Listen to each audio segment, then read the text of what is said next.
Isang mapagpalang araw sa inyo, mga kapuso at kapanalig.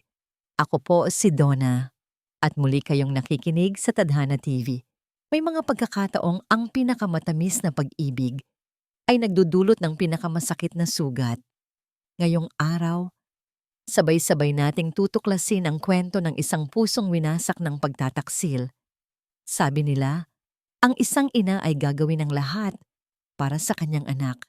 Pero paano kung ang mismong haligi ng tahanan ang siyang nagiging anay na sisira sa lahat? Halina't pakinggan natin ang paglalakbay ni Esperanza. Valeriano, sagutin mo ako. Nasaan ang perang para sa operasyon ni Miguel? Ang boses ni Esperanza ay halos hindi na marinig. Isang sinulid na lang na pilit pinagdurugtong ang pag-asa at ang paparating na katotohanan. Ngunit sa katahimikan ng kanilang kwarto, ang tanong ay umaling-awngaw na parang kulog. Hindi siya tiningnan ni Valeriano.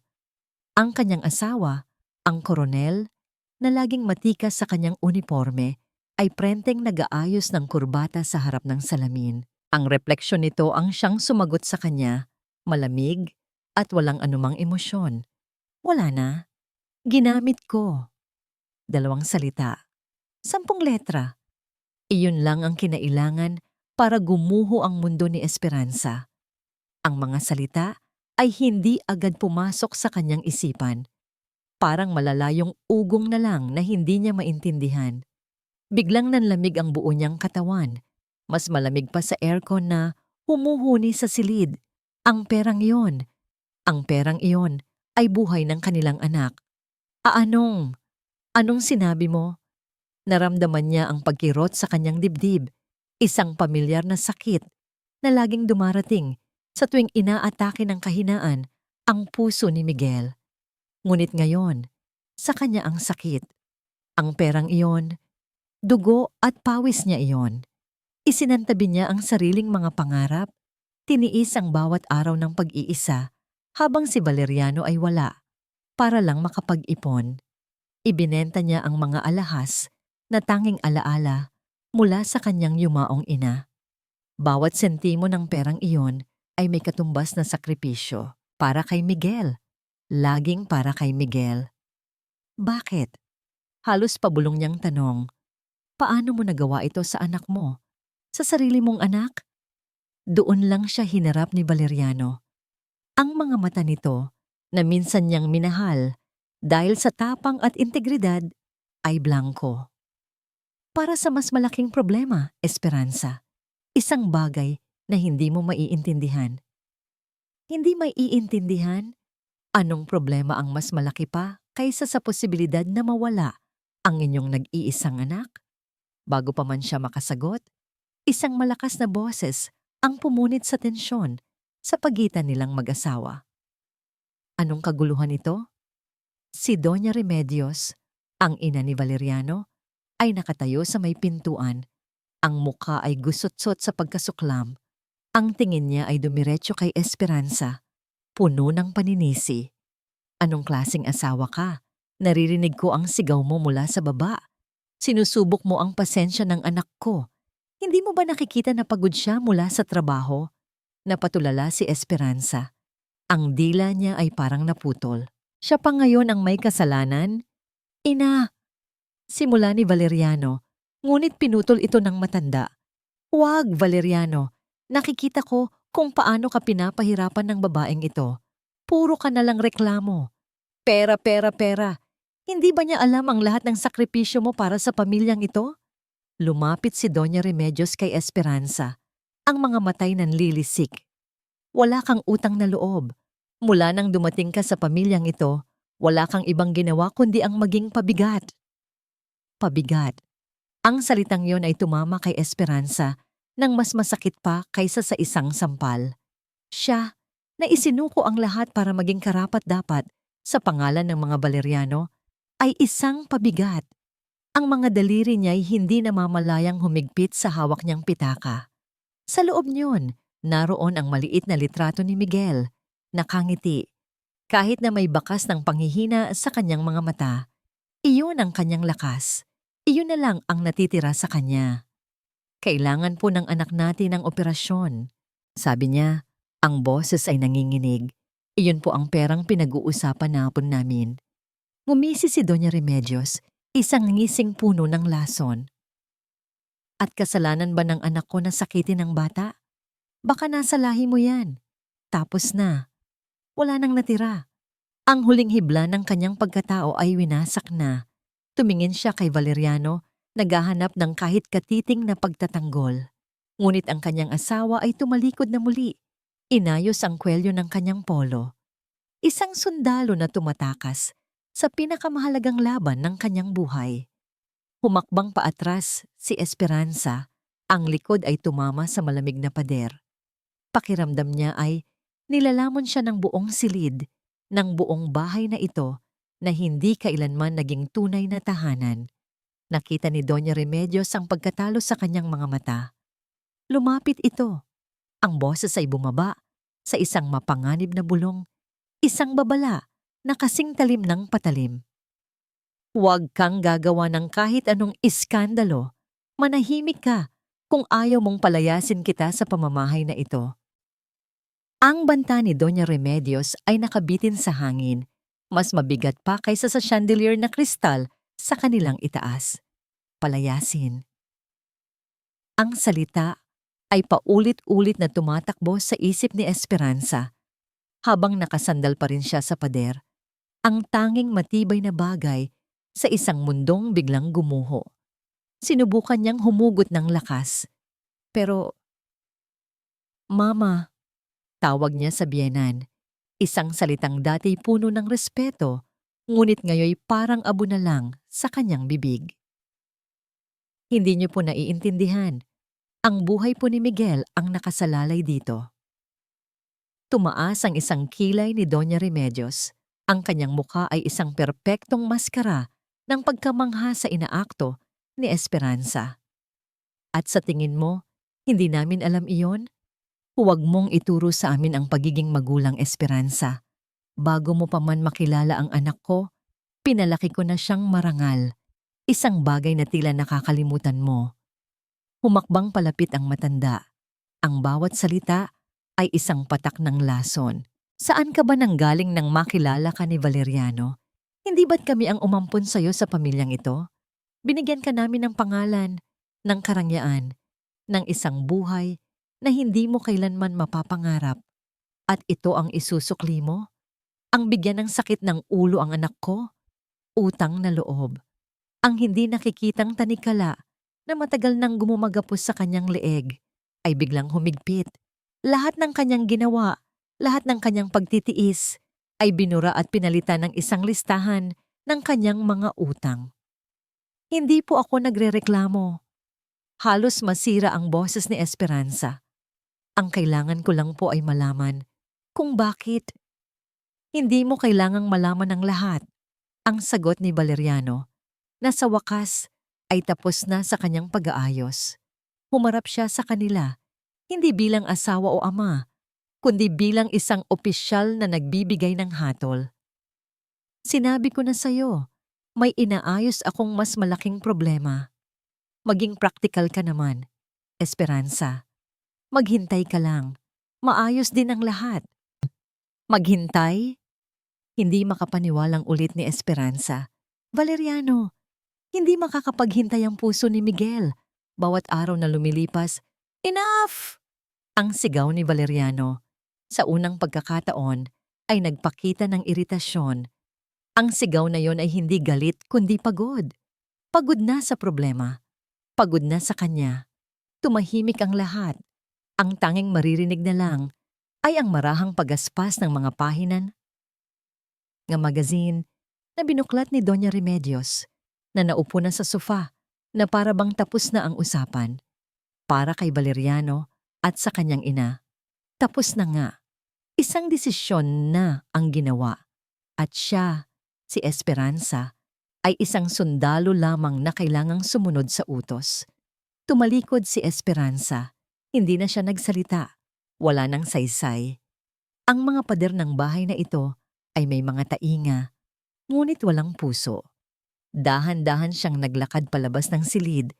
Ang bawat hakbang ay mabigat. Dumiretso siya sa kusina, isang lugar na dati puno ng init at amoy ng kanyang mga niluluto. Ngayon, para itong morgue. Kumuha siya ng baso, nanginginig ang mga kamay habang nagsasali ng tubig mula sa dispenser. Ang tubig ay lumagpas sa baso, tumapon sa kanyang kamay at sa sahig, ngunit hindi niya ito ininda. Ang lamig niyon ay wala kung ikukumpara sa yelong bumabalot sa kanyang puso. Habang nakatitig siya sa basag na imahe ng kanyang sarili sa natapong tubig, isang pamilyar na ringtone ang bumasag sa katahimikan, hindi galing sa kanya. Nakita niya mula sa siwang ng pinto si Valeriano na nagmamadaling kinuha ang kanyang telepono. Tiningnan nito ang screen at isang inis na ekspresyon ang dumaan sa mukha nito. Tumayo ito at lumabas sa hardin para sagutin ang tawag malayo sa pandinig nilang lahat.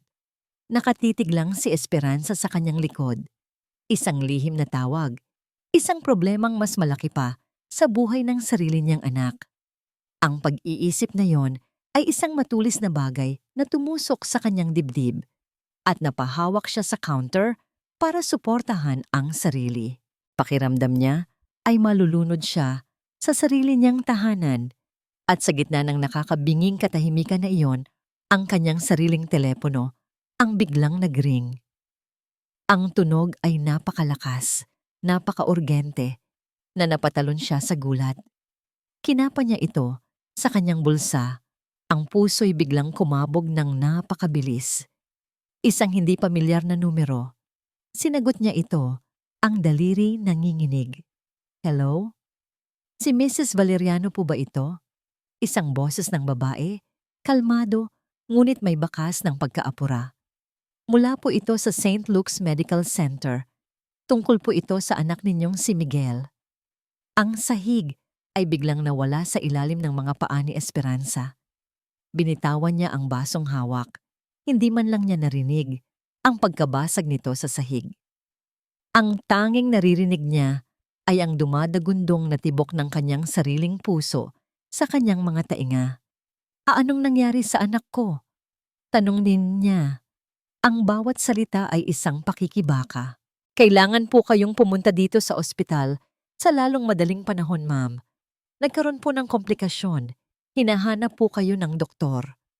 Ang linya ay naputol, ngunit si Esperanza ay nanatiling nakatayo roon. Ang telepono ay nakadikit pa rin sa kanyang tainga. Komplikasyon. Hinahanap siya ng doktor. Iyon lang. Isang iglap. Ang mga pader na nagkukulong sa kanya ay naging walang halaga. Ang banta, ang sakit, ang pagtataksil. Lahat ay nawala. Isa lang ang mahalaga. Miguel, walang lingon-likod, tumakbo siya. Tumakbo siya palabas ng kusina. Nilampasan ang nagtatakang tingin ni Doña Remedios. Nilampasan ang kanyang asawa na papasok pa lang mula sa hardin na may bakas ng pagkainis sa mukha. Esperanza, saan ka pupunta? Sigaw ni Valeriano. Ngunit hindi siya lumingon. Ang boses nito ay isa na lamang malayong ingay. Binuksan niya ang pinto. Sinalubong siya ng malamig na hangin ng gabi, ngunit hindi niya ito naramdaman. Ang tanging nararamdaman niya ay ang apoy sa kanyang dibdib. Isang apoy na pinaghalong takot at pag-ibig ng isang ina. At sa gabing iyon, habang tumatakbo siya sa madilim na kalye, mag-isa at walang kasama, isang bagay ang naging malinaw sa kanya. Kung ang mga pader ng kanyang tahanan ay hindi na niya mapagkakatiwalaan, gagawa siya ng sarili niyang pinto. Kahit na kailanganin niyang sirain ang lahat para lang makalabas. Hinahabol ni Esperanza ang kanyang hininga pagdating sa labi ng ospital. Ang amoy ng antiseptic at ang malamig na hangin mula sa aircon ay sumalubong sa kanya. Isang mundong napakalayo sa bigat at init ng mga problema sa kanilang bahay. Ngunit dito, ang lamig ay may kasamang takot. Miguel Valeriano, sabi niya sa nurse sa information desk. Ang boses ay halos hindi lumabas. Kakatawag niyo lang po.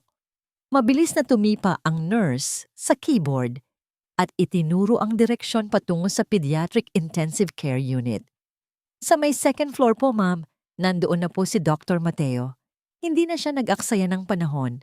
Bawat hakbang niya sa hagdanan ay isang dasal. Bawat pintong madaanan ay isang pag-asa. Pagdating niya sa nursing station ng PQ, isang nilalaking nakaasul na scrubs ang agad na lumapit sa kanya. Mrs. Valeriano? Ang boses nito ay kalmado, ngunit ang mga mata ay seryoso. Ako po si Dr. Mateo. Halika po, dito tayo mag-usap. Dinala siya nito sa isang maliit na family room. Napaupo si Esperanza. Ang mga kamay ay magkayakap sa kanyang dibdib na para bang pinipigilan niya itong sumabog. Ang anak ko. Doc, ang anak ko. Kalma lang po, ma'am, sabi ni Dr. Mateo, umupo sa tapat niya. Nagkaroon siya ng arrhythmia, isang irregular na pintig ng puso. Na-stabilize na po namin siya ngayon, pero ito ay isang malinaw na senyales na humihina na ang resistensya niya. Kailangan na nating ma-schedule ang operasyon sa lalong madaling panahon. Tumangulang si Esperanza, hindi makapagsalita. Ang mga salitang na-stabilize na ay nagbigay sa kanya ng kaunting espasyo para huminga. Ngunit ang mga salitang lalong madaling panahon ay muling sumakal sa kanya. Tinitigan siya ni Dr. Mateo. Ang tingin nito ay hindi lang tingin ng isang doktor sa pamilya ng pasyente. Mayroon itong kakaibang lalim, isang uri ng pag-unawa na tumatagos sa kanyang pagod na mukha, sa kanyang mga gusot na damit. Nakita nito ang hindi nakikita ng iba. Mag-isa lang po kayo? Mahinang tanong ng doktor. Ang simpleng tanong na iyon ang nagpabagsak sa pader na kanina pa niya pilit itinatayo. Isang mainit na likido ang biglang namuo sa kanyang mga mata. Tumangulang siya. Takot na kapag nagsalita siya ay hindi salita ang lalabas, kundi isang malakas na hikbi. Hindi na nagtanong pa ang doktor. Tumayo ito at lumabas sandali.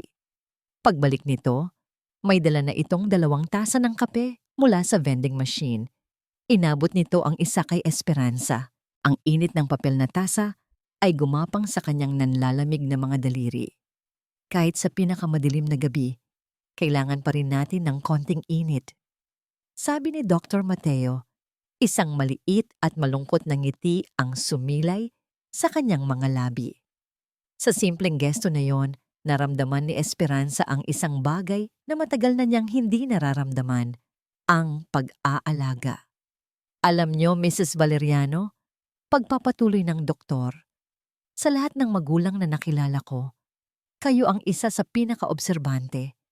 Alam niyo ang bawat pagbabago sa paghinga ni Miguel, ang bawat pag-iba ng kulay ng kanyang balat. Tumingin si Esperanza sa kanya, nagtataka. Minsan, ang mga nanay na tulad niyo, mas nakakahanap ng kapayapaan kapag naiintindihan nila hindi lang ang paano, kundi pati ang bakit. Ang kaalaman, kahit konti, ay nagbibigay ng pakiramdam ng kontrol sa isang sitwasyong pakiramdam natin ay wala na tayong kontrol.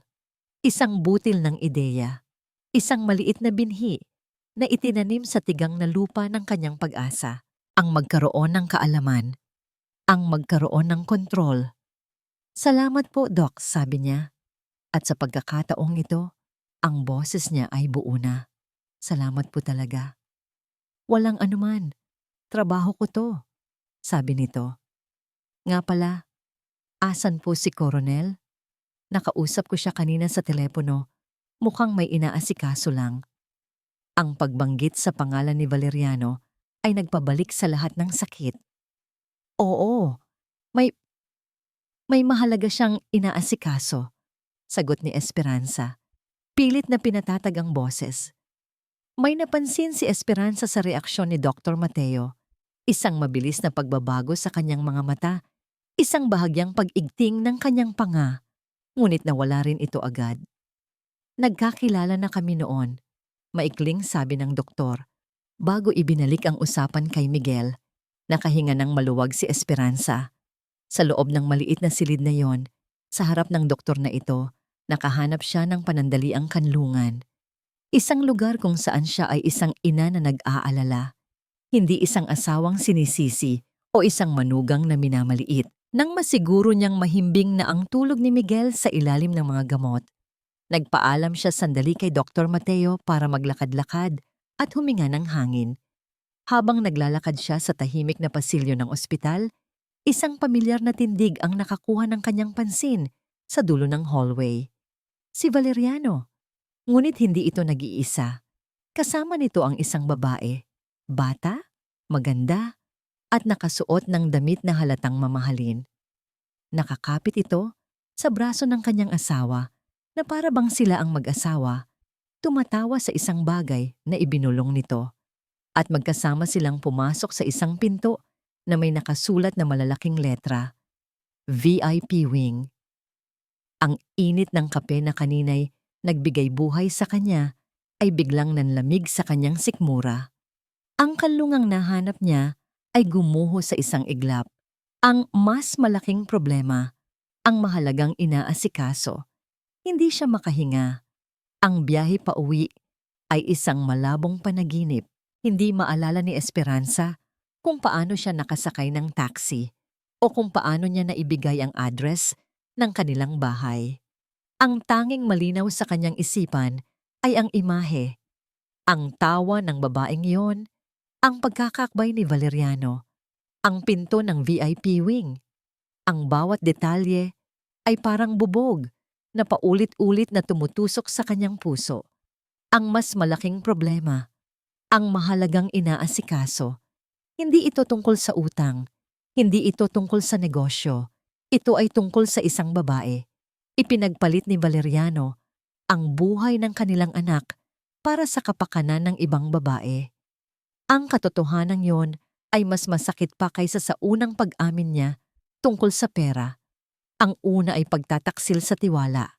Ito ay pagtataksil sa kaluluwa. Pagpasok niya sa bahay, ang sala ay tahimik. Si Valeriano ay nakaupo sa kanyang paboritong silya, nagbabasa ng dyaryo na para bang walang nangyari. Si Doña Remedios naman ay nanonood ng telebisyon. Hindi man lang siya tiningnan ng dalawa.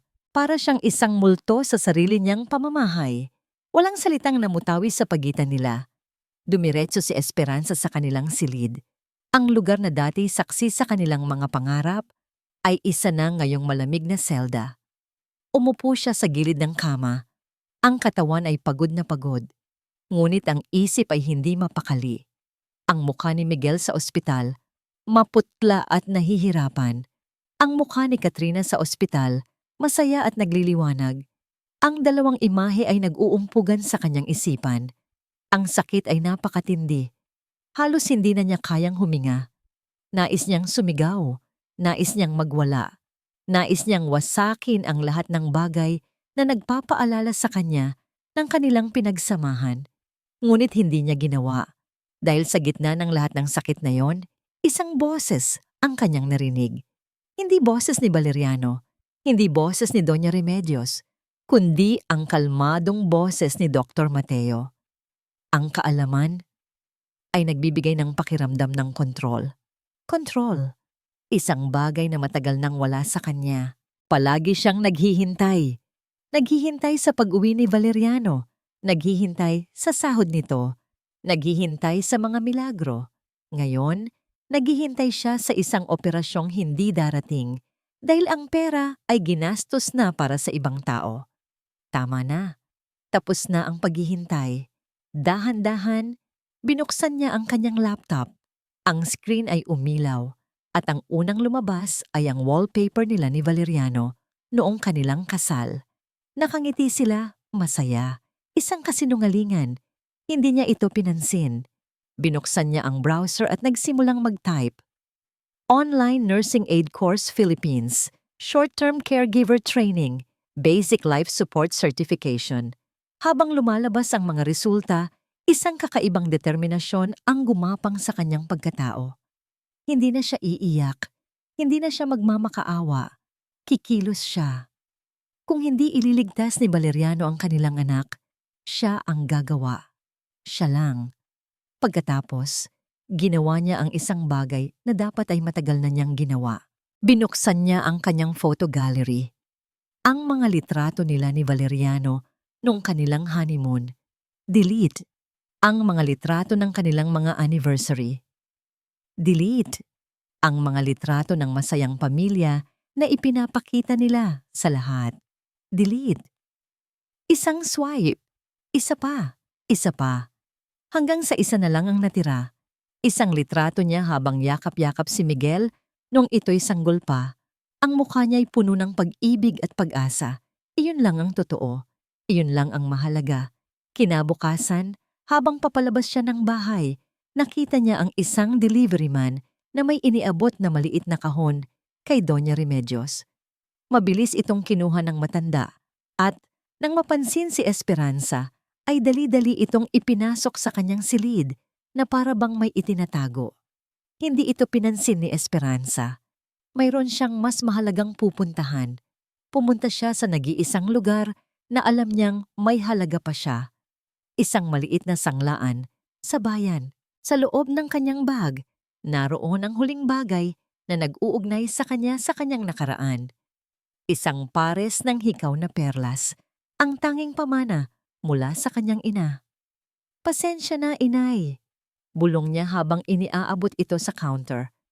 Ang pakiramdam ng hiya at desperasyon ay naghahalos sa kanyang dibdib. Ngunit habang binibilang ng babae sa counter ang pera, ang nararamdaman niya ay hindi pagkatalo, kundi kalayaan. Hawak na niya ang sapat na pera para sa down payment ng kurso. Ito na ang simula. Habang maingat niyang inilalagay ang pera sa kanyang pitaka, nag-vibrate ang kanyang telepono. Isang text message mula kay Valeriano. Ang mga salita ay maikli, malamig, at parang isang utos ng sundalo. "Nasaan ka? Umuwi ka ngayon din." Hindi sinagot ni Esperanza ang text message. Sa unang pagkakataon, sa loob ng maraming taon, pinili niyang huwag sundin ang isang utos. Sa halip, itinago niya ang kanyang telepono, huminga ng malalim, at naglakad patungo sa training center na nasa kabilang kalsada lang. Ang bawat hakbang palayo sa sanglaan ay isang hakbang palapit sa isang bagong simula. Ang training center ay isang maliit at simpleng lugar. Ngunit para kay Esperanza, ito'y parang isang malaking unibersidad. Ang amoy ng papel at bagong kaalaman ay sumalubong sa kanya. Pagkatapos niyang magbayad ng enrollment fee, pumasok siya sa silid-aralan. Ang mga kasama niya ay iba't ibang uri ng tao. Mga batang nag-aasang magtrabaho sa abroad. Mga medyo may edad nang naghahanap ng bagong career. At siya, isang asawa ng koronel na lihim na tinatahak ang isang landas na hindi inaasahan. Sa bahay siya ay asawa lang, ina lang. Dito, siya ay si Miss Esperanza, isang estudyante. Nang magsimula ang klase, naramdaman niya ang isang bagay na matagal na niyang kinalimutan. Ang kagalakan ng pagkatuto, ang bawat terminong medikal, ang bawat procedure na itinuturo ay hindi lang basta leksyon. Para sa kanya, ang mga ito ay mga sandata. Mga sandata na gagamitin niya para protektahan si Miguel. Nang tanungin ng instructor kung ano ang unang gagawin sa isang pasyenteng nahihirapang huminga, halos lahat ay nag-atubili. Ngunit si Esperanza, nakabisado ang bawat tunog ng paghinga ng kanyang anak, ay itinaas ang kanyang kamay. I-check ang airway, iposisyon ang pasyente ng komportable at i-monitor ang vital signs. Sagot niya ng may kumpiyansa. Isang pagtango ng paghanga mula sa instructor ang kanyang natanggap. Iyon lang, isang maliit na pagkilala. Ngunit para kay Esperanza, iyon ay parang isang medalya ng karangalan. Sa sandaling iyon, naramdaman niyang mayroon siyang halaga, hiwalay sa pangalan ng kanyang asawa. Umuwi siya ng hapong iyon na may dalang kakaibang sigla, kahit na may kasamang kaba. Upang hindi mapansin, sinabi niyang galing siya sa simbahan para magdasal. Ngunit tila hindi ito naging sapat. Pagbukas niya ng pinto, Si Doña Remedios ay naghihintay sa kanya sa sala. Ang mukha nito ay madilim, parang isang paparating na bagyo. Walang salita. Itinapon nito sa paanan ni Esperanza ang isang folder. Ang folder mula sa training center. Ang resibo ng kanyang bayad. Nanlamig ang buong katawan ni Esperanza. Paano? Simbahan? Ang sarkastikong tanong ni Doña Remedios. Akala ko ba nagdarasal ka para sa anak mo? O baka naman nagdarasal ka na magkaroon ng dahilan para lisanin ang bahay na ito at gawin ang iyong mga kalokohan? Hindi po ito kalokohan. Mahinang sagot ni Esperanza. Pinipigilan ang panginginig ng kanyang boses. Para po ito kay Miguel. Para kay Miguel? Tumawa ang matanda. Isang tawang walang kagalakan. Ang kailangan ni Miguel ay isang ina na nasa tabi niya, hindi isang nag-aaral na maging katulong. Ano ang sasabihin ng mga kaibigan namin? Na ang asawa ng isang koronel ay nag-aaral maging isang caregiver? Anong klaseng kahihihiyan ang idudulot mo sa pamilyang ito? Kahihiyan. Palagi na lang kahihiyan. Ang pangalan ng pamilya. Iyon lang ang mahalaga. Wala po akong pakialam sa sasabihin nila, sabi ni Esperanza, nagulat sa sarili niyang katapangan. Ang mga mata ni Doña Remedios ay nanlaki sa gulat at pagkatapos ay napalitan ng purong galit. Wala kang karapatang walang pakialam habang nakatira ka sa ilalim ng bubong na ito, habang dinadala mo ang apelyido ng anak ko, susunod ka sa mga patakaran ko. Yumuko si Esperanza, dahan-dahan, ngunit hindi para sumuko. Yumuko siya para pulutin ang folder na itinapon sa kanyang paanan. Maingat niyang pinagpagan ito na para bang isa itong sagradong dokumento. Pagkatapos, tumayo siya ng tuwid. Tiningnan niya ang kanyang biyenan diretso sa mga mata. Ang takot na dati laging nandoon ay napalitan na ng isang malamig na determinasyon. Para po ito sa anak ko. Inulit niya ang mga salita. Ngunit sa pagkakataong ito, hindi na ito isang pakiusap. Isa na itong deklarasyon. Hindi na niya hinintay ang sagot. Tinalikuran niya si Doña Remedios at naglakad patungo sa kanyang silid. Pagpasok niya, isinara niya ang pinto at sa unang pagkakataon, nilock niya ito. Ang pag-click ng lock ay isang hudyat, isang tunog na nagsasabing ang pader sa pagitan nila ay naitayo na. At sa pagkakataong ito, siya ang may hawak ng susi. Ang digmaan ay opisyal nang nagsimula. Ang mga sumunod na araw ay naging isang maingat na sayaw sa pagitan ng pag-iwas at pagmamanman. Si Esperanza ay nagpatuloy sa kanyang pag-aaral, ngunit sa ilalim ng anino ng pagbabanta ni Doña Remedios. Gumigising siya bago pa sumikat ang araw para mag-aral. At naghahanap ng mga dahilan, pamamalengke, pagbisita sa kaibigan, para lang makapasok sa kanyang klase. Sa bawat pag-alis, ramdam niya ang matatalim na tingin ng kanyang biyenan na nakasunod sa kanyang likod. Ang tunay niyang kanlungan ay ang ospital. Doon, sa tabi ni Miguel, ang lahat ng kanyang natututunan ay nagkakaroon ng kahulugan. Siya na ang nag-check ng kanyang oxygen saturation. Siya na ang nakakaintindi sa mga terminong sinasabi ng mga nurse. Nakita ito ni Dr. Mateo at isang tahimik na paghanga ang mababasa sa kanyang mga mata. Isang hapon, habang abala si Esperanza sa pag-aayos ng higaan ni Miguel, dumating si Valeriano. Ito ang unang pagkakataon na nag-iisa sila sa silid ng ospital mula nang mangyari ang lahat. Ang hangin ay naging mabigat. Kumusta na siya? Tanong ni Valeriano. Ang boses ay formal, na para bang isa siyang bisita at hindi ama. Napanatag siya ngayon. Mataas ang lagnat niya kagabi.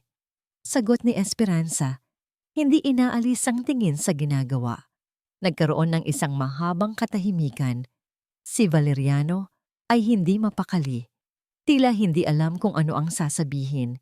Inilapag niya ang kanyang itim na briefcase sa ibabaw ng maliit na mesa sa tabi ng bintana. Kailangan kong umalis. May meeting lang akong pupuntahan malapit dito. Sabi niya, babalik ako mamaya. Tumangulang si Esperanza. Pagkaalis ni Valeriano, napabuntong hininga siya. Ang presensya nito ay hindi na nagdudulot ng kapanatagan, kundi ng karagdagang pagod. Napatingin siya sa naiwang briefcase. Itim, gawa sa mamahaling katad, at laging nakalock. Simbolo ng buhay ni Valeriano na sarado para sa kanya. Ilang minuto ang lumipas nang biglang may kumatok. Isang nurse ang pumasok. Mrs. Valeriano, pinapatawag po kayo sandali sa billing section. May kailangan lang daw po i-clarify sa inyong account. Nag-aalangan man na iwan si Miguel, sumunod si Esperanza, ngunit pagdating sa billing, sinabi ng staff na wala naman silang pinatatawag. Nagkaroon lang siguro ng hindi pagkakaunawaan. Habang pabalik siya sa silid, isang masamang kutob ang biglang kumalat sa kanyang dibdib.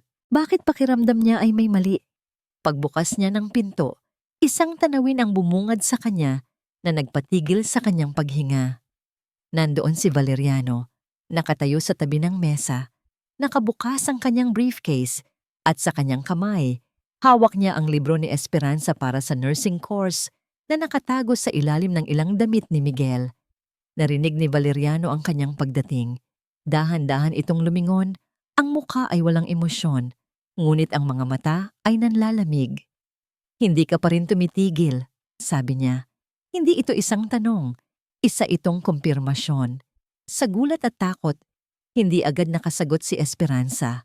Ngunit napansin niya ang isang bagay. Ang briefcase ng kanyang asawa ay nakabukas pa rin. At mula sa kinatatayuan niya, kitang-kita niya ang mga dokumento sa loob. Mga dokumento na hindi dapat naroroon sa briefcase ng isang sundalo. Isang papel ang may malaking titulo, Deed of Sale. Sa ilalim nito, malinaw niyang nabasa ang isang pangalan, Katrina Alarcon. Katabi nito ay isa pang folder, Laguna Sunburst Properties Inc. Financial Statement. Puno ito ng mga numero, ngunit ang nasa pinakababa ay naka-highlight sa pula. Nakakulong sa parenthesis, isang malinaw na simbolo ng pagkalugi. Ang lahat ay biglang nag-ugnay-ugnay sa kanyang isipan. Ang babae, ang perang nawawala, ang mga lihim na tawag, ngunit wala siyang panahon para pag-isipan yon. Si Valeriano ay humakbang palapit sa kanya, hawak pa rin ang kanyang libro. Ang presensya nito ay naging mapanganib. Ano sa tingin mo ang ginagawa mo, Esperanza? Ang tanong nito. Ang boses ay mababa at nagbabanta. Sa tingin mo ba may maitutulong yan? Sa tingin mo ba kaya mong ayusin ang kahit na ano sa buhay mo nang wala ako? Kaya kong iligtas ang anak ko, matapang na sagot ni Esperanza, kahit ang puso niya ay kumakarera na sa takot. Isang mapait na tawa ang kumawala kay Valeriano. Hindi mo kaya, hindi mo alam kung anong mga problema ang kinakaharap ko. Mas malaki pa ba yan kaysa sa buhay ni Miguel? Oo! Ang sagot ay mabilis at tiyak, at iyon ang sumaksak ng malalim kay Esperanza. Oo, dahil kapag bumagsak ako, babagsak tayong lahat. Kinuha ni Valeriano ang kanyang briefcase at isinara ito ng malakas. Ang tunog ng pag-click ng lock ay parang isang putok ng baril sa tahimik na silid. Itigil mo na to, Esperanza, bago pa mahuli ang lahat. Naglakad ito palabas, dala ang briefcase na naglalaman ng lahat ng kanyang mga kasinungalingan. Iniwan si Esperanza na nakatayo roon, nanginginig, hindi dahil sa takot, kundi dahil sa isang bagong natuklasang katotohanan. Hindi lang siya niloloko, sila ni Miguel ay nasa panganib, at ang briefcase na yon ang naglalaman ng ebidensya. Lumapit siya sa bintana at tiningnan ang pag-alis ni Valeriano. Habang naglalakad ito palayo, napansin niya ang isang bagay na nahulog mula sa bulsa ng Amerikana nito nang kunin nito ang susi ng kotse. Isang maliit, nakatuping papel. Naghintay si Esperanza hanggang sa mawala ang kotse nito bago siya nagmamadaling bumaba. Sa parking lot, sa mismong pwesto kung saan pumarada si Valeriano, naroon ang papel. Isang resibo mula sa isang mamahaling flower shop para sa isang dosenang pulang rosas. At sa ibaba, nakasulat ang isang maliit na mensahe sa greeting card para sa aking nag-iisang Katrina. Malapit na. Konting tiis na lang. Ang resibo ay parang isang piraso ng nagbabagang uling sa kamay ni Esperanza. Malapit na. Konting tiis na lang.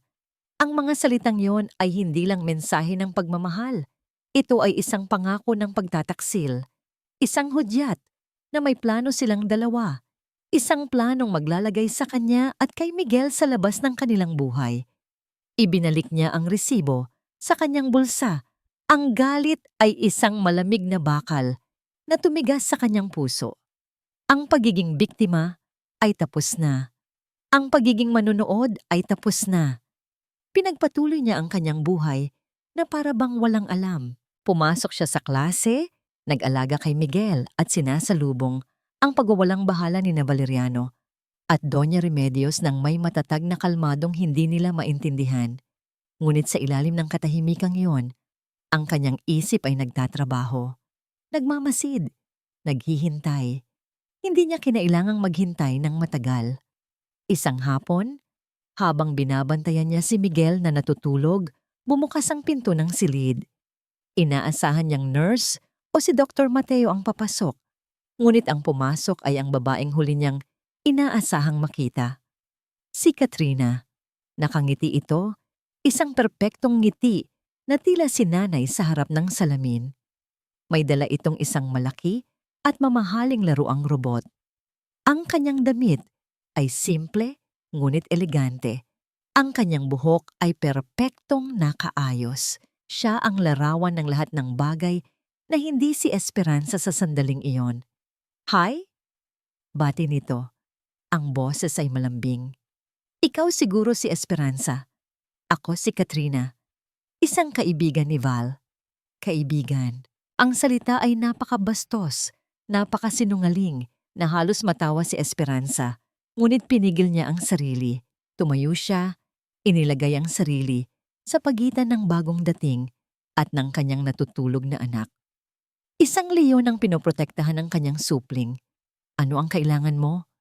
tanong ni Esperanza. Ang boses ay walang emosyon. Tila hindi ininda ni Katrina ang kalamigan sa kanyang boses. "Nabalitaan ko ang tungkol kay Miguel. Naisip kong dalawin siya. Kawawa naman ang bata." Inilapag nito ang laruan sa paanan ng kama. Para sa kanya. "Hindi niya kailangan ng mga laruan," sagot ni Esperanza. "Ang kailangan niya ay operasyon." Ang nangiti ni Katrina ay bahagyang nag-iba, ngunit bumalik din agad. "Alam ko, at ginagawa ni Val ang lahat para doon. Alam mo naman, apektado rin siya. Sobrang stress sa trabaho at dinadagdagan pa ng problema dito." Lumapit pa ito, ibinaba ang boses na para bang sila ay magkakampi. "Esperanza, alam kong mahirap ito para sa'yo, pero kung minsan, kailangan nating maging praktikal. Kailangan nating tanggapin ang katotohanan para maging mas madali ang lahat. Para sa ating lahat, ang pagiging praktikal, ang parehong salitang ginamit ni Valeriano. Ito pala ang ibig sabihin noon, ang pagsuko." "Ano ang katotohanan, Katrina?" hamon ni Esperanza. "Na may mga bagay na hindi na maibabalik." Sagot ni Katrina, ang mga matay direktang nakatitig sa kanya. "Na ang pagpilit sa isang bagay na tapos na ay magdudulot lang ng mas maraming sakit. Gusto ko lang naman ang makakabuti para kay Miguel. Gusto kong alagaan siya." Doon na sumabog ang galit ni Esperanza. Hindi sa sigaw, hindi sa sampal, kundi sa isang nakakapasong katahimikan. Dahan-dahan niyang kinuha ang mamahaling robot mula sa kama. Tinitigan niya ito sandali, bago siya naglakad patungo sa basurahan sa sulok ng silid at walang ingay na inihulog ito sa loob. Ang tunog ng plastik na tumama sa ilalim ng basurahan ay umalingaw-ngaw sa silid. Namilog ang mga mata ni Katrina sa gulat. Humarap si Esperanza. Ang bawat salita ay mabagal, malinaw at puno ng diin. Ang anak ko ay hindi laruan at lalong hindi siya investment para sa future mo. Ang maskara ni Katrina ay tuluyang gumuho. Ang pagiging maamo ay napalitan ng inis. Wala kang karapatan. Sa tingin mo ba, mamahalin ka pa ni Valeriano sa itsura mong yan? Tingnan mo ang sarili mo. Isa kang pabigat. Akala mo ba mamanahin mo ang yaman ng mga Valeriano? Wala akong pakialam sa yaman nila, sagot ni Esperanza. Isa lang ang akin dito, ang anak ko, at hindi ko hahayaang mapunta siya sa mga kamay na tulad mo. Talaga ba? Ngumisi si Katrina. Tingnan natin. Bago pa man makasagot si Esperanza, bumukas ang pinto. Pumasok si Dr. Mateo, hawak ang chart ni Miguel. Natigilan siya nang makita ang tensyon sa pagitan ng dalawang babae. Ang kanyang tingin ay lumipat mula kay Esperanza patungo sa nagagalit na mukha ni Katrina. Professional ang kanyang mukha, ngunit ang kanyang mga mata ay kasing lamig ng yelo. Miss Katrina, sabi niya. Ang boses ay kalmado, ngunit may awtoridad. Visiting hours are over, lalo na para sa mga hindi kaano-ano ng pasyente. Ang mga salita ni Dr. Mateo ay parang isang pader na biglang itinayo sa pagitan ni Esperanza at Katrina. Ang awtoridad sa kanyang boses ay hindi matatawaran. Si Katrina, na sanay na nakukuha ang lahat ng gusto, ay natigilan.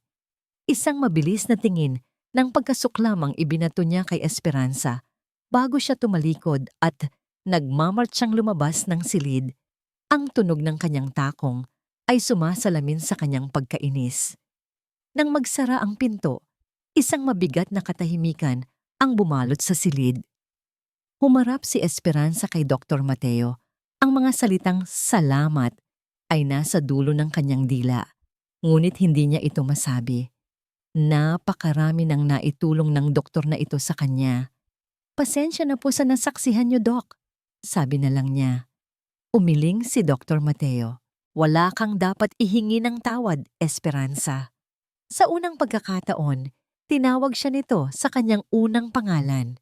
Ang pagiging formal ay nawala. Napalitan ng isang bagay na mas malalim, pag-aalala. Ayos ka lang ba? Tumango si Esperanza. Kahit ramdam niya ang panginginig sa kanyang mga tuhod. Ayos lang. Kailangan kong maging ayos. Para kay Miguel. Lumapit ang doktor at tiningnan ang monitor sa tabi ng kama ni Miguel. Lumalaban siya, sabi nito. At nakikita kong lumalaban ka rin. Tumingin si Esperanza sa kanya.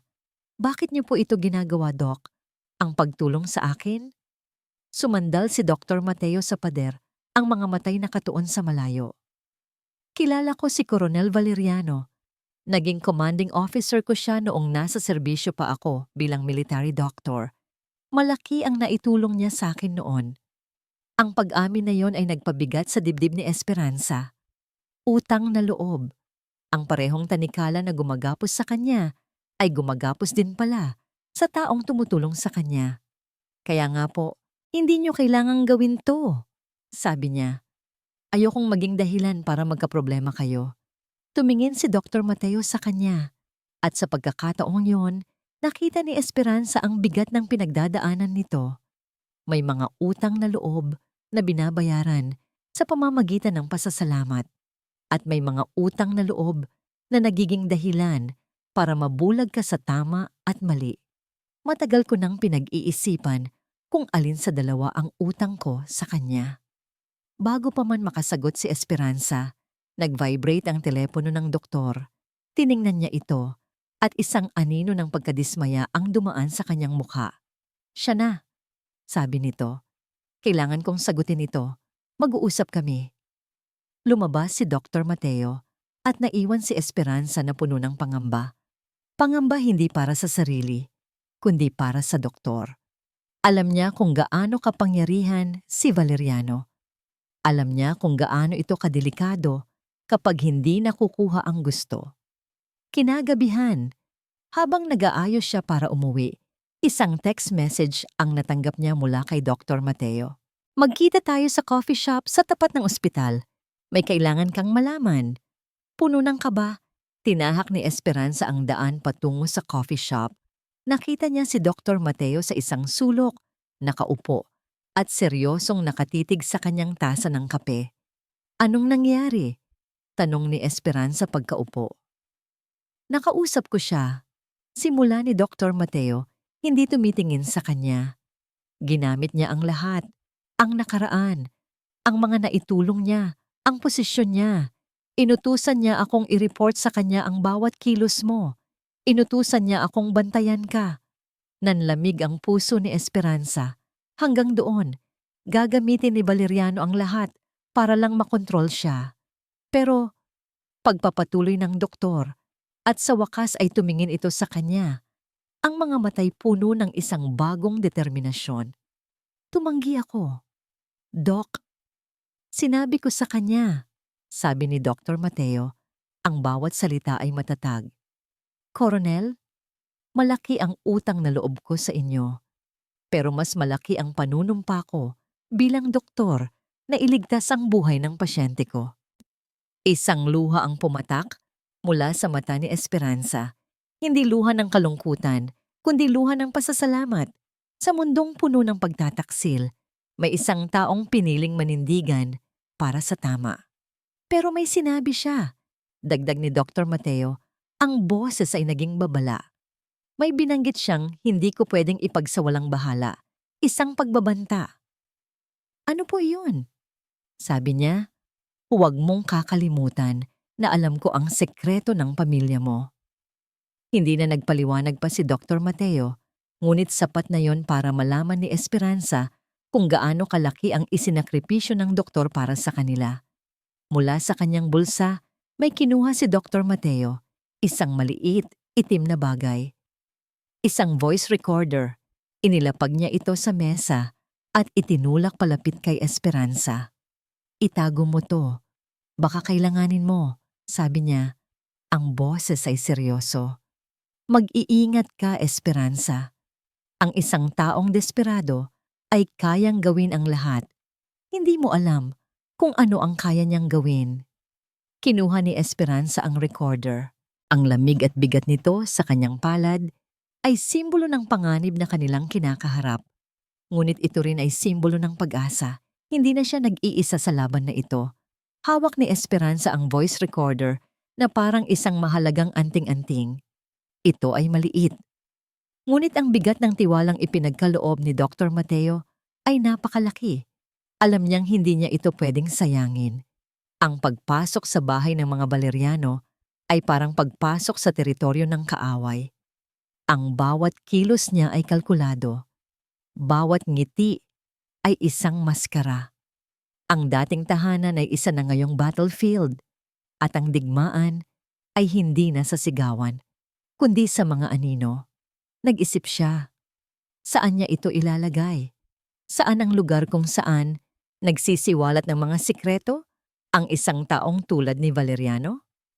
Ang kanyang study, ang pribadong opisina nito sa loob ng bahay. Ang lugar na bawal pasukin ni numan, lalo na siya. Doon, sa likod ng nakasarang pinto, nagaganap ang lahat ng mahahalagang tawag at desisyon. Isang gabi, narinig niyang may kausap si Valeriano sa telepono. Maingat siyang sumilip mula sa kanyang silid. Nakita niyang pumasok ito sa study at isinara ang pinto. Ilang sandali pa, lumabas si Doña Remedios mula sa kanyang silid sa ibaba. Dala ang isang tasa ng tsaa. Kumatok ito sa study. Valeriano anak, nagdala ako ng tsaa.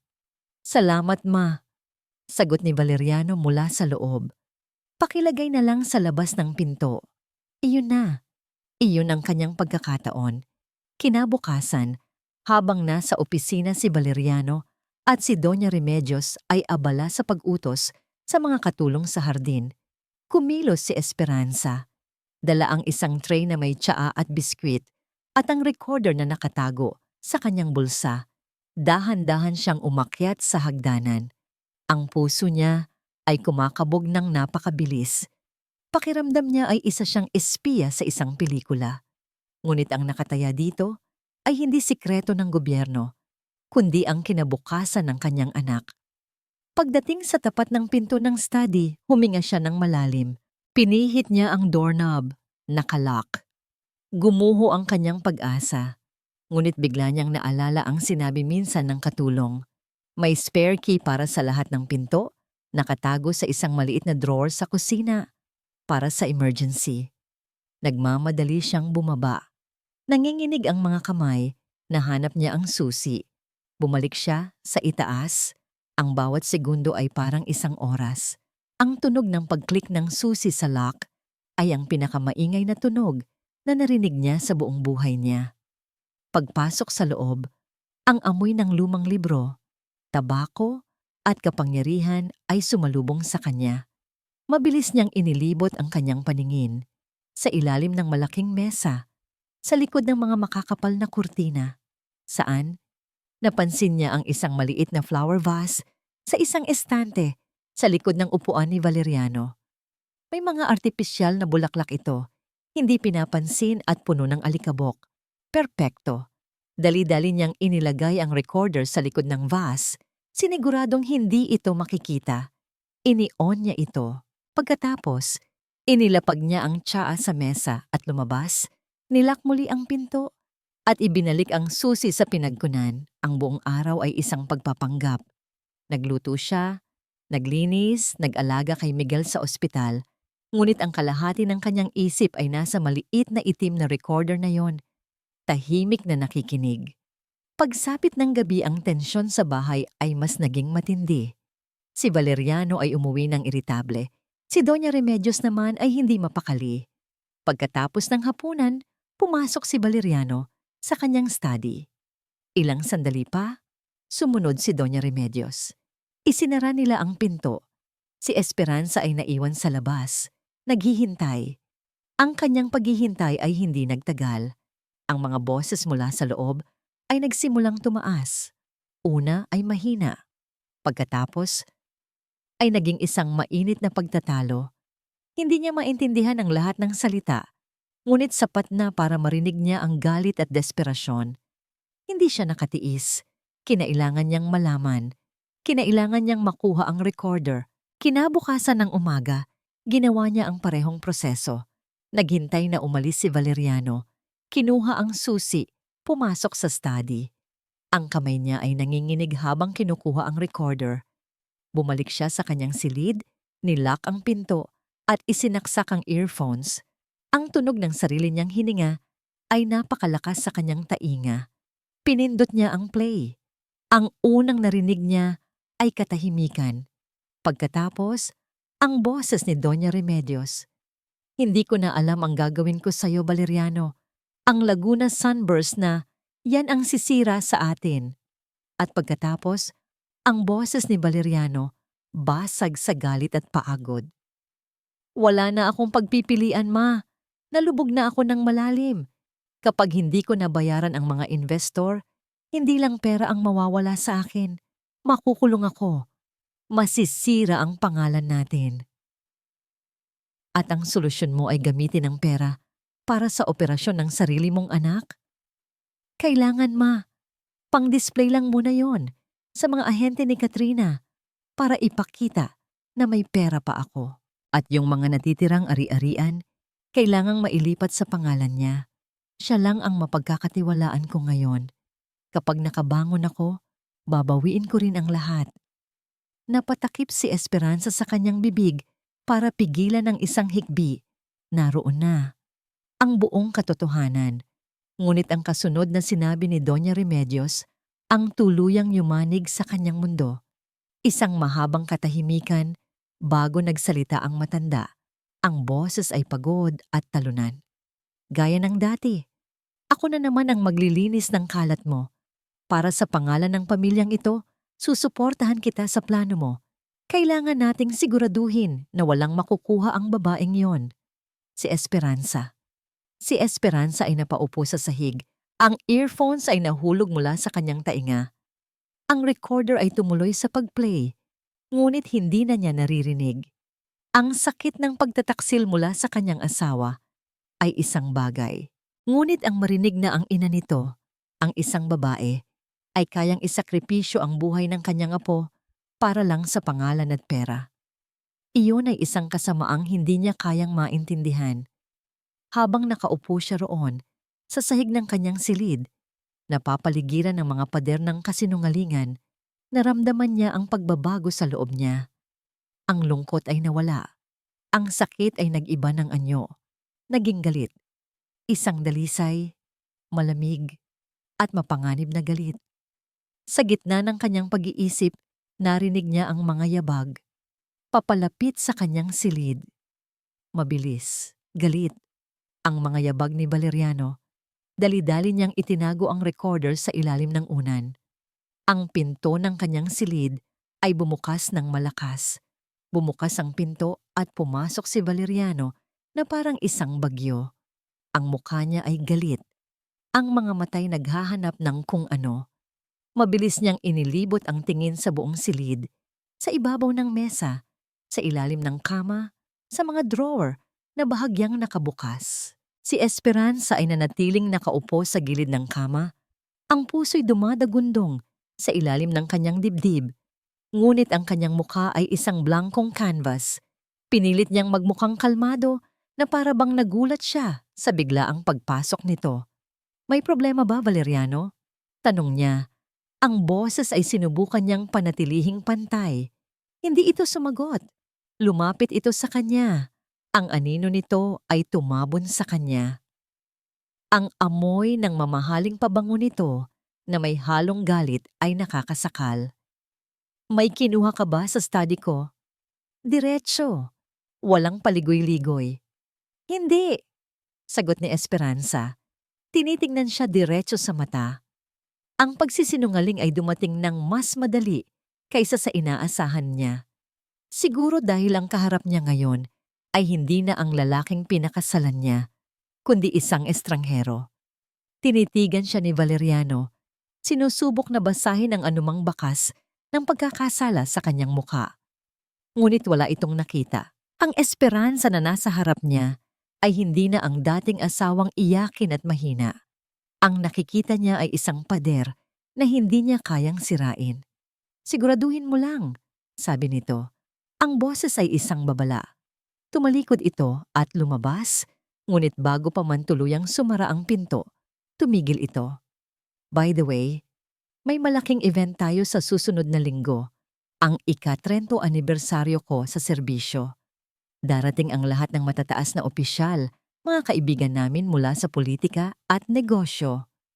Humakbang pabalik si Valeriano at ang kanyang tingin ay naging mas matindi. "Kailangan mong maging presentable, ang perpektong asawa ng isang koronel. Walang bahid, walang anumang bahid ng iskandalo. Naiintindihan mo? Hindi ito isang imbitasyon. Ito ay isang utos, isang banta. Kung susubukan niyang gumawa ng kahit anong gulo, magbabayad siya. At kung hindi?" Tanong ni Esperanza, hinahamon ng sarili. Ang nangisi ni Valeriano ay hindi nakarating sa kanyang mga mata.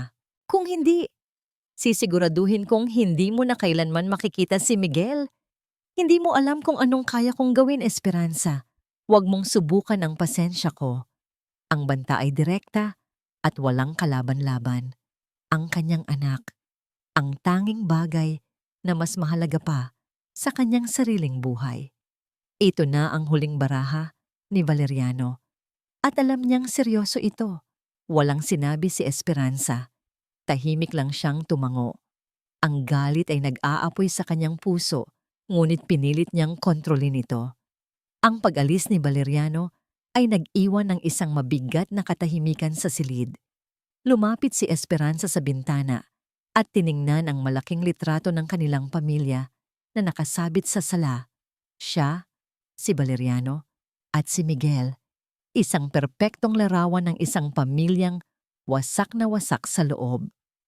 Matatapos din ito, bulong niya sa hangin. Ang mga salita ay puno ng matinding determinasyon. Lahat ng ito, kinabukasan, lumabas si Esperanza para mamili ng damit para sa event. Sa mall, nakatanggap siya ng isang text message mula sa isang hindi kilalang numero. "Alam ko ang ginagawa mo. Itigil mo na kung mahal mo pa ang anak mo." Nanginginig ang mga kamay ni Esperanza. Sino ito? Si Katrina? Isang bagong tao na pinakilos ni Valeriano? Ang babala ay malinaw. At ito ay nagpakita na ang kanyang mga kaaway ay mas marami kaysa sa inaakala niya. Ngunit sa halip na matakot, isang bagong apoy ang nagliyab sa kanyang kalooban. Ito ang huling laban at hindi siya susuko. Bumalik siya sa mall, hindi na para mamili. Dumiretso siya sa isang electronics store at bumili ng isang maliit na gadget, isang maliit na device na pwedeng i-broadcast ang audio. Gabi na nang umuwi si Esperanza. Tahimik niyang inilagay ang pinamili sa kanyang silid.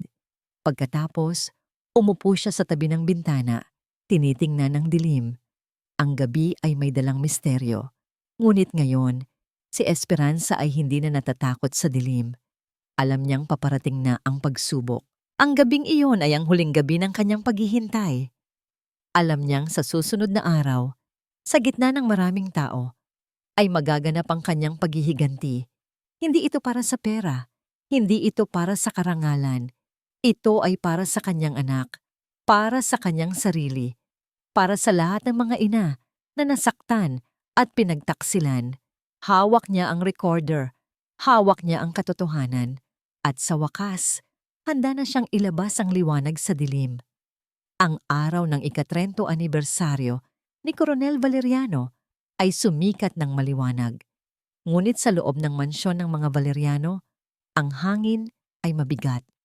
Bawat miyembro ng pamilya ay abala sa paghahanda para sa ingranding pagtitipon na gaganapin sa isang 5-star hotel sa Makati.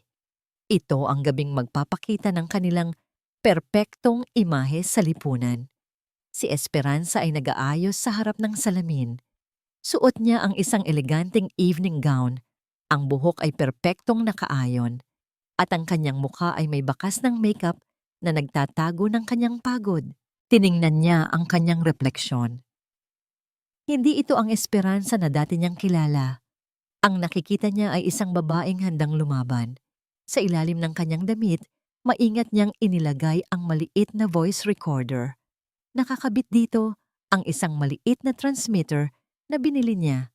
Kapag iyon ay na-activate, ang lahat ng boses sa recorder ay maririnig sa buong sound system ng ballroom. Nang dumating sila sa hotel, ang ballroom ay puno na ng mga matataas na opisyal, mga senador, negosyante, at mga prominenteng tao sa lipunan. Sinalubong sila ng mga kamera at flash ng mga photographer. Ngingiti siya. Kakaway. Aakto siyang perpekto. Si Doña Remedios ay lumapit sa kanya. Isang mapanuring tingin ang ibinigay. Siguraduhin mong hindi ka magdudulot ng kahihiyan sa amin, Esperanza. Naiintindihan ko po, Mama. Kalmado niyang sagot. Nasa stage na si Valeriano. Nagbibigay ng kanyang talumpati. Ang boses niya ay matatag, puno ng kapangyarihan at pagmamalaki. Nagpaikot-ikot ang kanyang tingin sa buong ballroom, puno ng pagmamay-ari. Nakita niya si Katrina sa isang VIP table, nakangiti.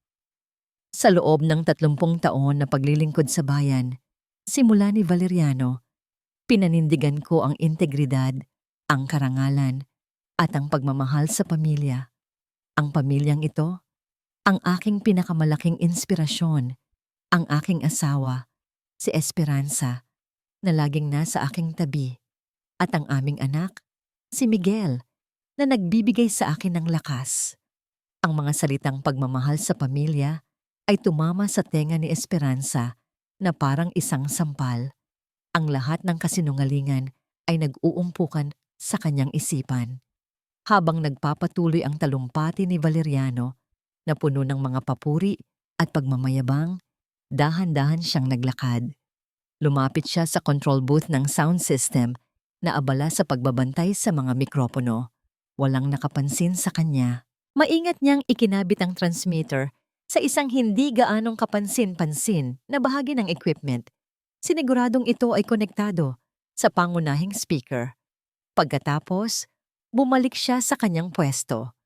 Ang kanyang puso ay halos lumabas sa kanyang dibdib. Hawak niya ang voice recorder sa kanyang palad, nakatago sa ilalim ng isang panyo. Natapos ang talumpati ni Valeriano, isang malakas na palakpakan ang bumalot sa buong ballroom. Si Doña Remedios ay ngumiti, puno ng pagmamalaki. Si Katrina ay pumalakpak ng mariin. Nagsimula na sanang mag-toast si Valeriano, ngunit biglang, "May gusto lang po akong idagdag." Ang boses ni Esperanza, malinaw at matatag, ay umalingaw-ngaw sa buong ballroom. Ang lahat ay napatingin sa kanya. Maging si Valeriano ay natigilan. Ang kamay ay nakataas pa rin. Hawak ang kanyang champagne glass. Lumakad si Esperanza papunta sa stage. Bawat hakbang ay puno ng kapangyarihan. Wala siyang mikropono, ngunit ang kanyang boses ay naging malakas dahil sa transmitter na kanyang ikinabit. Bilang asawa ng isang koronel, ako po ay ipinagmamalaki ang kanyang serbisyo sa bayan. Simula niya, ang nangiti niya ay puno ng pait. Ngunit may mga bagay po kasi na kailangan linawin. Tungkol sa integridad, sa karangalan, at sa pagmamahal sa pamilya. Bago pa man makakilos si Valeriano, pinindot na ni Esperanza ang play button sa voice recorder. Ang unang narinig ay ang mahinang tunog ng katahimikan. Pagkatapos, ang boses ni Doña Remedios. "Hindi ko na alam ang gagawin ko sa iyo, Valeriano. Ang Laguna Sunburst na yan ang sisira sa atin." Nagkaroon ng bulong-bulungan sa mga bisita. Ang mga mukha ay nagulat. Si Doña Remedios ay namutla. Si Valeriano ay nanlilisik ang mga mata. At pagkatapos, ang boses ni Valeriano, malinaw at hindi maitatanggi. "Wala na akong pagpipilian, ma. Nalubog na ako ng malalim. Kapag hindi ko nabayaran ang mga investor, hindi lang pera ang mawawala sa akin. Makukulong ako. Masisira ang pangalan natin." Nagsimulang tumayo ang ilang bisita. Ang mga bulong ay naging malakas na pag-uusap. "At ang solusyon mo ay gamitin ang pera para sa operasyon ng sarili mong anak." Ang boses ni Doña Remedios, puno ng galit, ay pumuno sa silid. Isang gasp ang narinig mula sa mga tao. Ang mga kamera ay nagsimulang mag-flash. Ang mga reporter ay nagmamadaling lumapit. "Kailangan, ma. Pang-display lang muna yon sa mga ahente ni Katrina para ipakita na may pera pa ako. At yung mga natitirang ari-arian, kailangang mailipat sa pangalan niya. Siya lang ang mapagkakatiwalaan ko ngayon. Kapag nakabangon ako, babawiin ko rin ang lahat." Nagsimulang umalingaw-ngaw ang mga salitang yon sa buong ballroom. Ang ingay ng mga upuan na gumagalaw, ang tunog ng mga baso na nababasag. Ang mukha ni Valeriano ay naging pula sa galit. Ang mga mata ay nanlilisik sa kanya. "Gaya ng dati, ako na naman ang maglilinis ng kalat mo. Para sa pangalan ng pamilyang ito, susuportahan kita sa plano mo.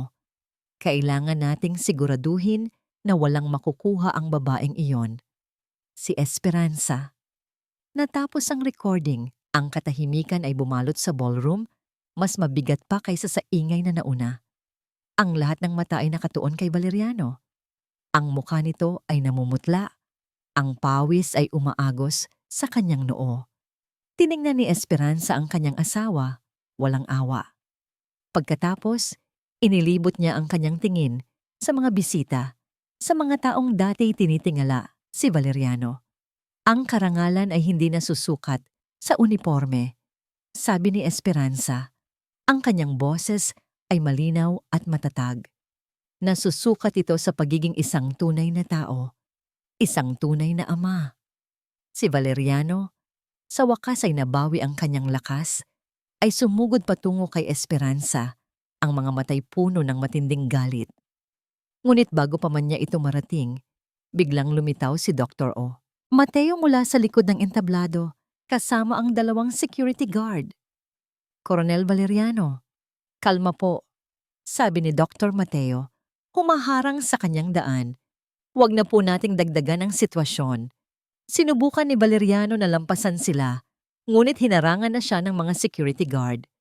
Ang mga flash ng kamera ay nagsimulang mag-apoy. Ang mga reporter ay nagsusumikap na makalapit. Ang kanilang mga tanong ay pumupuno sa hangin. Ang gabi ng pagdiriwang ay naging gabi ng paghuhukom.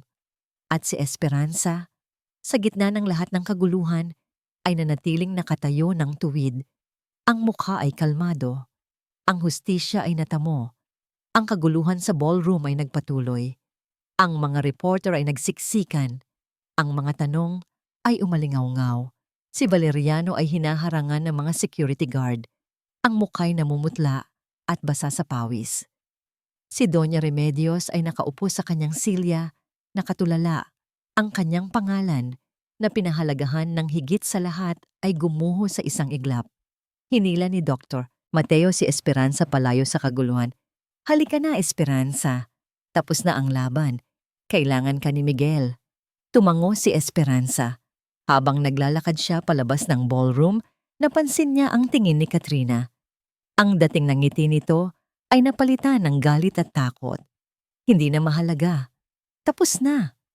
Ang balita ay kumalat na parang apoy sa tuyong damo. Ang dating respetadong Koronel Valeriano ay naging tampulan ng iskandalo. Ang mga headline ay puno ng kanyang pagtataksil. Ang mga detalye ng kanyang mga transaksyon sa Laguna Sunburst ay unti-unting nabubunyag. Nagsimula ang investigasyon ng militar at ng mga ahensya ng gobyerno. Sa loob ng ilang linggo, nawala ang lahat ni Valeriano. Ang kanyang posisyon, ang kanyang karangalan, ang kanyang kalayaan. Siya ay inaresto at sinampahan ng iba't ibang kaso.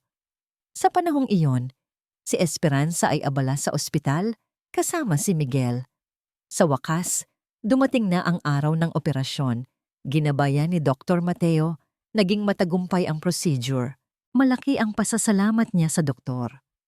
Ilang buwan pagkatapos ng operasyon, nasa korte si Esperanza. Si Valeriano ay naroon payat matamlay at wala na ang dating yabang. Ang kaso ay tungkol sa annulment ng kanilang kasal at ang paghahati ng ari-arian. Sa huling pagdinig, bago pa man ilabas ang desisyon, hiniling ni Valeriano na makausap si Esperanza ng pribado. Sa isang maliit na silid, sa ilalim ng tingin ng kanyang abogado, hinarap siya ni Valeriano. Esperanza, sabi nito, ang boses ay basag. Alam kong marami akong kasalanan sa'yo. Sa ating anak, pinagsisisihan ko ang lahat. Tiningnan siya ni Esperanza. Hindi niya nakita ang koronel. Nakita niya ang isang taong nawalan ng lahat. Ang galit na matagal niyang pinanghawakan ay dahan-dahang nawala. Napalitan ng isang malamig na pag-unawa. Valeriano, simula niya, ang kanyang boses ay matatag at kalmado. Pinapatawad kita. Napaangat ang ulo ni Valeriano, ang mga matay gulat. Pinapatawad kita, ulit ni Esperanza. Pero hindi ibig sabihin yon na babalik tayo sa dati. Pinapatawad kita, hindi para sa'yo, kundi para sa akin. Para makalaya ako sa galit at sakit. Para makapagsimula kami ni Miguel ng panibagong buhay. Naramdaman niya ang isang bigat na nawala mula sa kanyang balikat. Ang pagpapatawad ay hindi para sa kanya. Ito ay para sa kanyang sarili, isang pagpapalaya. Sa huli, ipinagkaloob ng korte ang annulment. Nakuha ni Esperanza ang kustodya ni Miguel at isang bahagi ng mga ari-arian na naipundar nilang mag-asawa, sapat para makapagsimula sila. Sa araw ng desisyon, pagkatapos niyang lumabas ng korte, dumiretso si Esperanza sa mall. Hindi para mamili ng damit, kundi para sa isang espesyal na lugar. Ang sanglaan kung saan niya ibinenta ang hikaw ng kanyang ina. Pumasok siya at hinanap ang hikaw. Doon pa rin ito. Binayaran niya ang halaga at muling hinawakan ang pares ng hikaw na perlas. Ngayon, hindi na ito simbolo ng sakripisyo, kundi simbolo ng kanyang muling pagkabuhay. Isinuot niya ito at tiningnan ang kanyang refleksyon. Isang ngiti ang sumilay sa kanyang mga labi. Ilang buwan pa ang lumipas. Si Miguel ay unti-unti nang bumabawi. Ang kanyang mga tawa ay muling nagpuno sa kanilang maliit na apartment. Isang hapon, habang nagbabasa siya sa balkonahe, Kumatok ang pinto. Si Dr. Mateo. May dala itong isang maliit na tsongke na may tanim na mirasol. Kumusta na ang pasyente ko? Tanong nito. Nakangiti. Sobrang healthy na, Doc. Sagot ni Esperanza. Ang kanyang ngiti ay totoo. Salamat sa'yo. Walang anuman. Trabaho ko to, sabi nito. Ngunit ang tingin nito ay lumalim. Para sa'yo ito, Esperanza. Ang mirasol, laging nakaharap sa araw, gaya mo. Ang sikat ng araw ay humahalik sa kanyang muka. Tumingin siya sa mga bulaklak at sa wakas, naramdaman niya ang init. Isang init na hindi na kailanman muling mawawala. Isang taon ang lumipas mula nang gumuho ang mundo ni Esperanza at muling itayo niya ito gamit ang sariling mga kamay. Ngayon, hindi na siya naglalakad sa mga pasilyo ng isang marangyang mansyon, kundi sa isang maliit na pediatric clinic sa Makati na puno ng tawa ng mga bata at ang amoy ng pag-asa. Si Esperanza, na ngayon ay isang ganap na registered nurse, ay nagtatrabaho na sa St. Luke's Medical Center, sa mismong departamento kung saan inalagaan si Miguel. Ngunit hindi lang iyon. Sa tulong ni Dr. Mateo, itinatag niya ang Puso ni Miguel Foundation, isang non-profit organization na tumutulong sa mga batang may sakit sa puso na nagmumula sa mahihirap na pamilya, tulad ng kanyang sariling anak. Ang pondo ay mula sa bahagi ng mga ari-arian na nakuha niya mula sa paghihiwalay nila ni Valeriano at mula sa mga donasyong nakikita ang kanyang matinding dedikasyon. Ang kanyang buhay ay simple, ngunit puno ng kahulugan. Ang mga araw niya ay puno ng pag-aalaga sa mga bata, pagbibigay ng payo sa mga magulang, at pagiging isang inspirasyon sa mga kapwa niya nurse. Ang mga hikaw na perlas ng kanyang ina ay laging nakasuot sa kanya, hindi na simbolo ng pagkalugi, kundi ng pagbangon at ng walang hanggang pagmamahal. Isang hapon, pagkatapos ng trabaho, sinundo siya ni Dr. Mateo at Miguel. Hindi na sila pumupunta sa mga mamahaling restaurant. Mas gusto nila ang isang tahimik na karinderya sa kanto, kung saan ang bawat kainan ay puno ng kwentuhan at tawanan. Nasa isang parke sila, pinapanood si Miguel na tumatakbo at naglalaro. Ang dating maputlang bata na laging kapos sa hininga ay ngayon ay puno ng sigla, isang patunay ng kanyang matinding pagmamahal at sakripisyo. Mama, Tito Mateo, sigaw ni Miguel, hinahabol ang isang paru-paro. Ang bilis ng takbo ko. Napangiti si Esperanza. Ang ngiti na yon ay hindi ng ngiti ng isang nasasaktan na asawa, kundi ng isang malayang ina na may kapayapaan sa puso. Tito Mateo. Lumapit si Miguel, tumalon sa kandungan ng doktor. Pwede ba kitang tawaging Papa? Natigilan si Dr. Mateo. Tiningnan niya si Esperanza. Ang kanyang mga mata ay nagtatanong, puno ng pag-asa at kaba. Si Esperanza sa loob ng isang sandali ay naramdaman ng pag-agos ng iba't ibang emosyon. Ang nakaraan, ang sakit, ang pagkabigo. Ngunit ang lahat ng yon ay nawala na. Pinalitan ng isang bagong pag-asa, isang bagong simula. Tumango siya, ang mga luha ay dahan-dahang pumatak, ngunit ito ay luha ng kaligayahan. Ngumiti si Dr. Mateo, isang nangiting puno ng init at pagmamahal. Niyakap niya si Miguel ng mahigpit. Oo, anak, pwede mo akong tawaging Papa. Sa sandaling iyon, ang tatlo ay naging isa. Isang pamilya. Hindi ito ang perpektong pamilya sa mata ng lipunan, ngunit ito ang pinakatotoo at pinakamaligayang pamilya na nabuo mula sa mga piraso ng pagkasira. Ang mga ibon ay lumilipad sa itaas, ang araw ay dahan-dahang lumulubog, at ang simoy ng hangin ay nagdadala ng amoy ng bagong pag-asa. Si Esperanza, na dati biktima ng pagtataksil, ay natagpuan ang kanyang kalayaan. Ang kanyang puso ay nakahanap ng kapayapaan at ang kanyang buhay ay naging isang testamento sa kapangyarihan ng pagpapatawad, hindi para sa iba, kundi para sa sarili.